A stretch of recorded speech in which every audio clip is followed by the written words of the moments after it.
Di video ini, kita kembali mengulang pelajaran yang telah lalu dengan metode latihan soal untuk penilaian akhir semester 1 muatan pelajaran PPKN. Kita masuk soal pertama KD 3.1.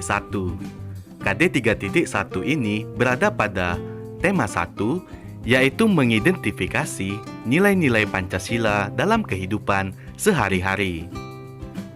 Soal pertama, menggalang dana untuk korban bencana alam merupakan contoh penerapan Pancasila, terutama sila yang berbunyi A. Persatuan Indonesia, B.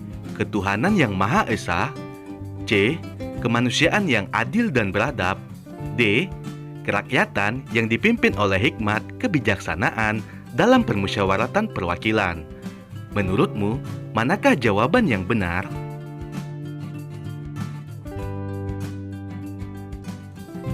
Jawabannya adalah sila kedua yang berbunyi kemanusiaan yang adil dan beradab.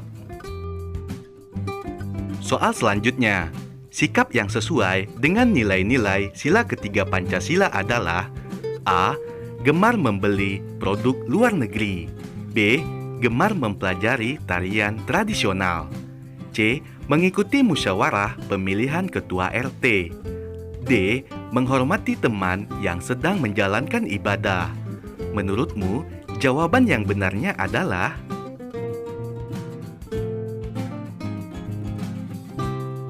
sila ketiga Pancasila berbunyi Persatuan Indonesia. Sikap yang sesuai dengan sila ketiga adalah gemar mempelajari tarian tradisional. Soal berikutnya adalah soal isian. Contoh sikap yang sesuai dengan sila keempat Pancasila di masyarakat adalah, ayo, apakah jawabannya?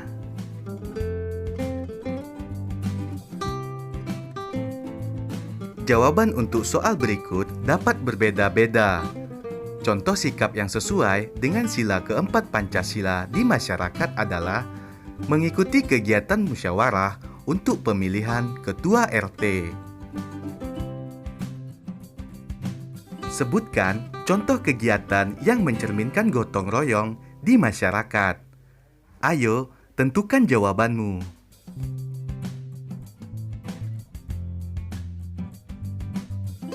Contoh kegiatan yang mencerminkan gotong royong di masyarakat yaitu kerja bakti membersihkan lingkungan.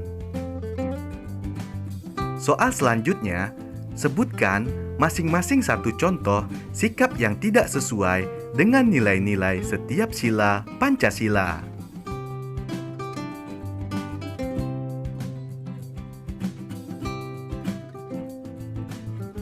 Contoh sikap yang tidak sesuai dengan nilai-nilai setiap sila Pancasila yaitu sikap yang tidak sesuai dengan sila pertama, tidak berdoa sebelum makan. Sikap yang tidak sesuai dengan sila kedua, mengganggu teman. Sikap yang tidak sesuai dengan sila ketiga, tidak mau bekerja sama. Sikap yang tidak sesuai dengan sila keempat, tidak menerima hasil musyawarah. Dan sikap yang tidak sesuai dengan sila kelima, memilih-milih teman. Kita lanjut ke soal berikutnya, yaitu KD 3.2. KD 3.2 berada pada tema 2 dan tema 4, yaitu memahami hak, kewajiban, dan tanggung jawab sebagai warga dalam kehidupan sehari-hari. Soal pertama, hak yang kamu peroleh setelah bertanggung jawab terhadap kebersihan lingkungan adalah A. Menghirup asap pembakaran sampah, B. Lingkungan yang bersih dan sehat, C. Selokan yang tersumbat, D. Lingkungan yang kotor. Ayo, tentukan jawabanmu.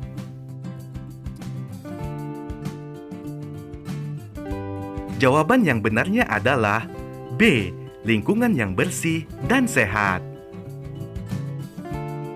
Soal selanjutnya, berikut yang tidak termasuk tanggung jawab terhadap lingkungan adalah A. Membantu tetangga yang kesulitan, B. Membuang sampah pada tempatnya, C.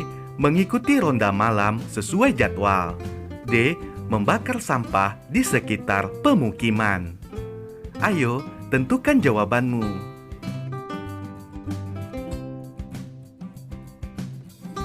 Jawaban yang benarnya adalah D, membakar sampah di sekitar pemukiman.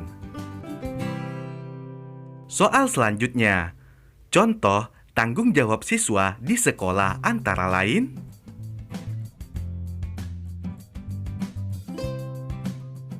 untuk soal berikut, jawaban dapat berbeda-beda. Salah satu contoh tanggung jawab siswa di sekolah adalah membuang sampah pada tempatnya. Soal selanjutnya, sebutkan contoh peran serta yang dapat dilakukan saat mengikuti pemilihan ketua RT.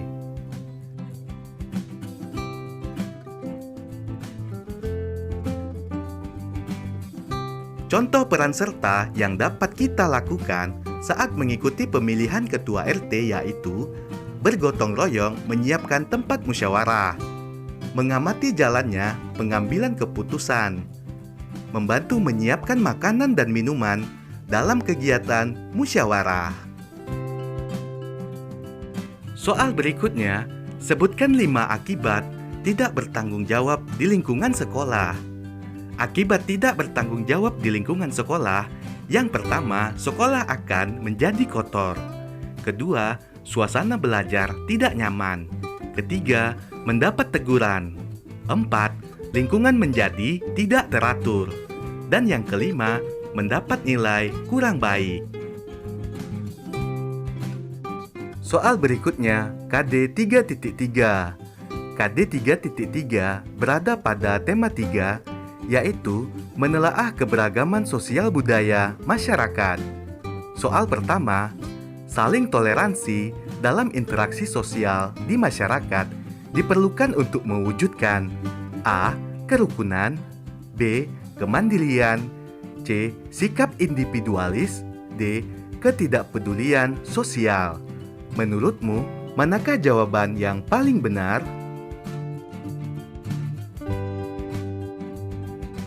Sikap toleransi dalam interaksi sosial di masyarakat diperlukan untuk mewujudkan kerukunan. Contoh kegiatan yang menunjukkan kerjasama di lingkungan masyarakat antara lain, ayo tentukan jawabanmu.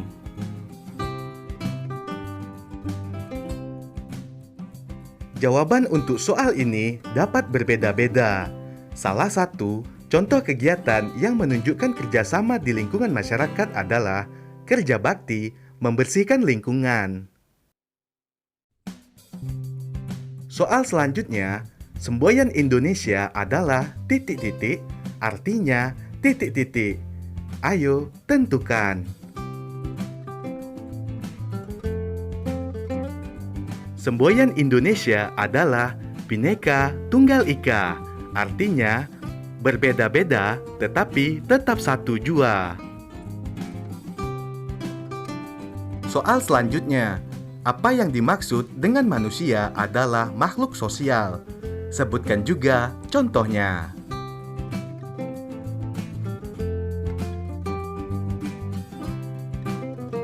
Yang dimaksud dengan manusia adalah makhluk sosial, yaitu manusia membutuhkan orang lain untuk memenuhi kebutuhan yang tidak bisa kita hasilkan. Contohnya, kita membeli beras pada pedagang untuk diolah agar dapat dimakan. Soal selanjutnya, sebutkan contoh keberagaman yang ada di masyarakat beserta manfaatnya.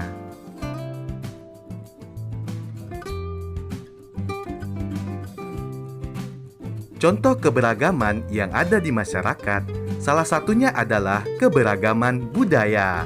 Manfaatnya, Indonesia menjadi kekayaan budaya yang berlimpah sebagai daya tarik wisata. Soal selanjutnya, KD 3.4. KD 3.4 berada pada tema 5, yaitu menggali manfaat persatuan dan kesatuan untuk membangun kerukunan hidup. Soal pertama, wawasan Nusantara yang diwujudkan dalam kegiatan ekonomi bertujuan untuk A. Mencapai pemerataan, kesejahteraan, dan kemakmuran masyarakat. B. Memanfaatkan sumber daya alam sebanyak-banyaknya. C. Memperoleh keuntungan sebesar-besarnya. D. Menambah lapangan kerja. Menurutmu, manakah jawaban yang paling benar?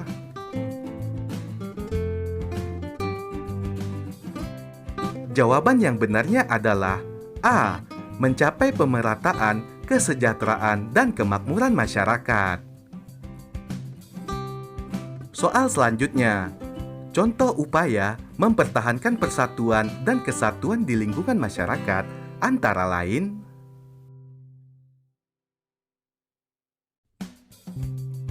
salah satu contoh upaya mempertahankan persatuan dan kesatuan di lingkungan masyarakat adalah saling menghargai dan menghormati sesama masyarakat. Soal selanjutnya. Bunyi butir ketiga dari Sumpah Pemuda adalah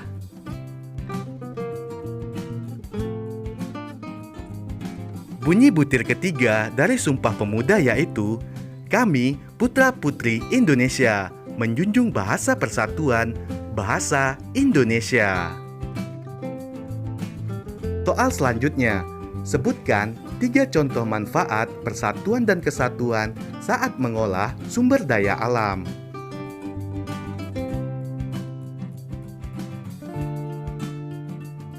Tiga contoh manfaat persatuan dan kesatuan saat mengolah sumber daya alam yaitu kebutuhan ekonomi seluruh rakyat Indonesia dapat terpenuhi.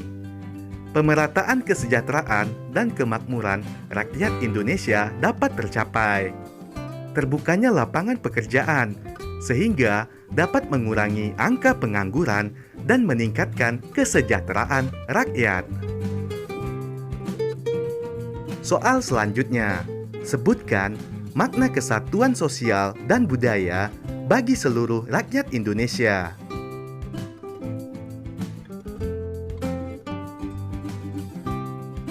Makna kesatuan sosial dan budaya bagi seluruh rakyat Indonesia adalah bangsa Indonesia terus berusaha untuk mencapai tingkat kemajuan masyarakat yang seimbang dan merata, dan yang selaras dengan kemajuan bangsa.